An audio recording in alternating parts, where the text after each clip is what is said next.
How often have you been shopping around for jewelry or watching jewelry content creators or just getting opinions from people and indicating, damn, that markup is too high? How much did he really pay to get that done? Did they outsource it? How much cheaper is overseas labor? I can probably put that together for a lot cheaper. I seem to be really handy. Have you ever felt that type of way? I know at points I did. In the beginning of my YouTube career, my jewelry enthusiasm and continuing to do research on certain things, I'm like, damn, I've made enough connections and know a little bit more than the average person. Maybe I can put a piece together that's a little bit cheaper than everybody else if I do it in parts. So what are we doing? I'm putting together a bracelet from point A to point B, all the way from start to finish, using my resources, knowledge, and maybe your guys' help. Let's roll my music so we can start the process of making my own bracelet from scratch.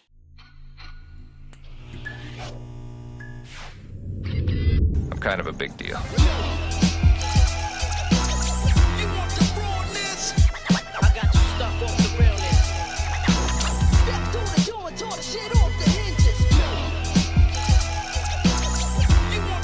Blessed morning, my beautiful peoples. You know who it is. It's your boy, C to the U to the B to the A. Well, not making it from scratch, putting it together from scratch, like a Lego set. Sourcing each and every individual piece, starting from point A all the way down to finalization. Because it's very easy to just look around and start to assume because this one sells a little bit cheaper than this one, that this quality is probably better than this one's.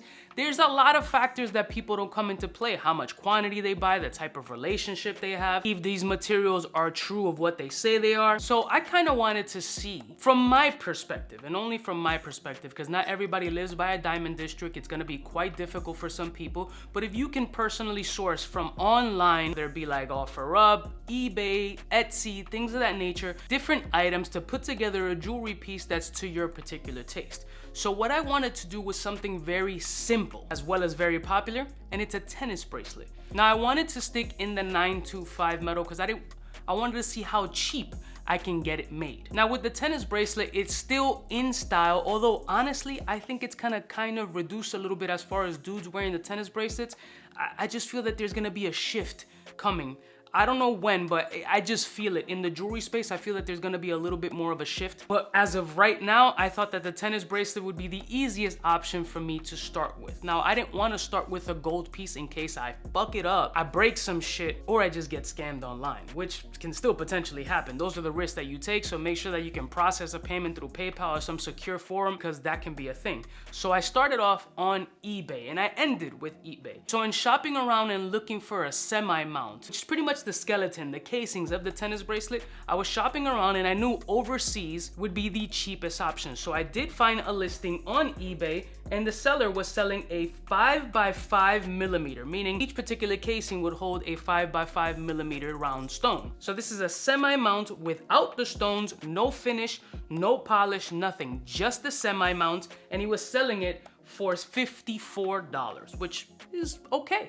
925 silver, so they claim it, but they had a best offer option. So I was like, I want to try to get it cheaper. We went back and forth a couple of times. I think it was a 5-time option. I literally maxed out at the 5-time, and we met at $35 from India, and I just got it today. We're gonna unbox this joint. This is how it came, other than the wrapping. And to be honest with you, the wrapping, I don't know if the dude knew who I was or whatever, but it was scented. The scent profile was kind of sweet, kind of clean. I was like, is this chloroform? Is this dude trying to kill me right from jump? But this is how he sent it, wrapped in tissue paper and in this plastic thing. So let's see what's in here. I don't see anything. It weighs nothing, but it shouldn't be heavy either. So let's open this joint right now.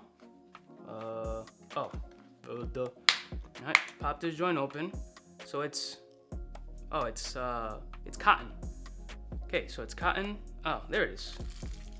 All right, so let's open this piece up. Has some weight to it. We'll weigh it as well. I'm just taking a quick look at it. I mean, there is some shine to it. The base of it has some shine. Let's take some measurements. I don't think this is a 5 millimeter, but it could be. It's stamped 925 silver, and this is the semi-mount, which I requested in 7.5 inches in length.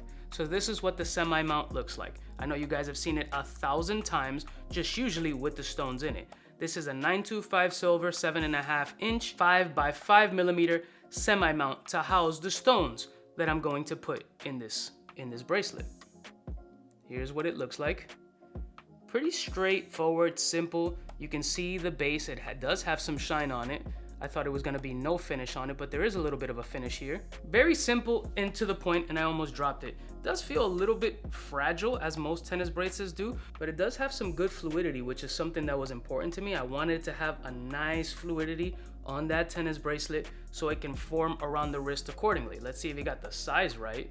This lock, I'm not crazy about this lock. So the lock is a little bit lower. Let's see first if it clicks into place. So the lock is low. This is a very weird lock. This is not great. It's kind of stuck too.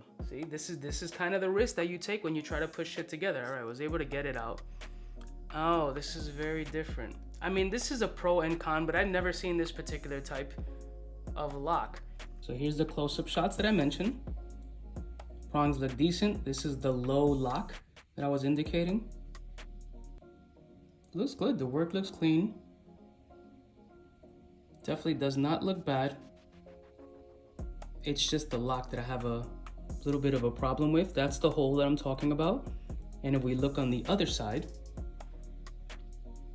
you can see that pin right there that goes into the hole in that tongue portion of the lock. There's the 925 stamp. And here's the bottom, which does have some polish on it. So here's what I was talking about on the bracelet. If we look at it up close, you see that gap right there. That's the gap that I'm talking about. Having that weird distance. It's clicked in there securely, but it just feels a little bit unfinished. Like there's that big gap right there that the tongue doesn't fully go in. And it kind of feels a little flimsy, I'm not gonna lie to you. The pinhole does add, but just you see how much play there is? It just does not feel secure in that space. That figure 8 clasp definitely adds that level of security, but it's also soft. It's not like super potent in there. So, I don't know. And then you see that height discrepancy. Like it has to have some points up here to kind of make it, you know, like give it some sort of synergy. At least that's what my opinion is. Unless put some sort of plate there, maybe some custom etching, like another piece of silver on top to help bring that height up. But I'm assuming this is the type of work that goes into trying to put together your own custom piece. The tongue has some decent amount of pressure. It does have some nice tension, but as you can see here, without putting it in, you see that there's a height discrepancy here between the tongue and the tops up here. So what I'm assuming is that they probably thought I would put 2 stones up here to kind of even it out, to give that synergy throughout the stone pattern, which I might have to do. I just don't know how it's gonna be done. The prongs look good, they're solid. Let me see how much this joint weighs. So it weighs 18 grams. I'm not gonna do an acid test on this joint. I don't wanna start scratching it right from rip. Maybe whoever I decide to do it, I'll just have them throw it on the XRF just to confirm that it's 925 silver. I don't have much doubts. The person had very good feedback on the eBay listing. The only concerns that I'm currently having is the durability of the lock, that height discrepancy, and let me see if there's a way that I can check these prong sizes. I'm sure it can stretch out. Again, this is all knowledge to me too. I'm new to this. See what millimeter the prongs are currently set in right now to see if it matches that 5 millimeter size. It's actually measuring 5.33 millimeters. 5.33, 5.34, whatever. So it is the 5 millimeter that they indicated. Once they clamp them in there, round out the prongs and hook them in, I'm sure that'll bring it down to that 5 point. Now we'll see how long this lock lasts, or if I decide to keep this lock, I don't know. But this is the fun part. You guys help me decide what stones I should put in here. Truth be told, I don't want to do moissanite. I don't want to stick with that space. I told you guys I want to reduce the moissanite content a little bit. I'm still going to do moissanite stuff. Don't start tripping. But in this piece, I want to do something a little bit different. And I want to try to keep it as cheap or as cool as possible. Should we do CVD labs? Should we go sapphires? Should we go opal? Should we do some exotic stone or ruby? What kind of stone do you think would complement this 925 silver? And should we take this 925 silver and rhodium treat it as well to give it that white gold look? There's a couple of options we can go here, and let's have some fun. leave the comments and the suggestions, and then we can see about sourcing them. Maybe I'll use some of my contacts, maybe I'll use the eBays or the Etsy's, we'll see. Whoever offers the best price. I love y'all mother suckers from the heart. Let's see how much we can get this made for. So they included free shipping, so far I've only spent $35. Mind you, $35 for this might be expensive because the more you buy, the cheaper the price you can negotiate. But we're not thinking of it from a business perspective. We're thinking of it as an individual, as one person buying one piece for themselves. And obviously cost comes into play in all levels of this process. Keep that in mind. I mean, should we still do a risk profile?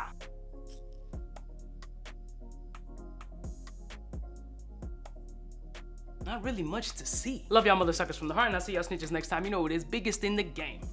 Smooches.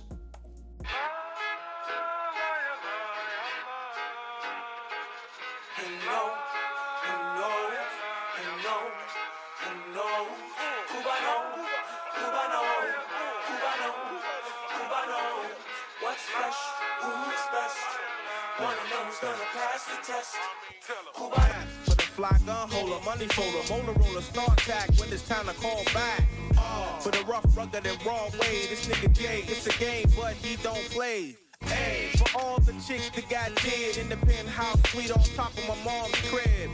It's nonsense you never get in. It's nonsense that you would think that you would.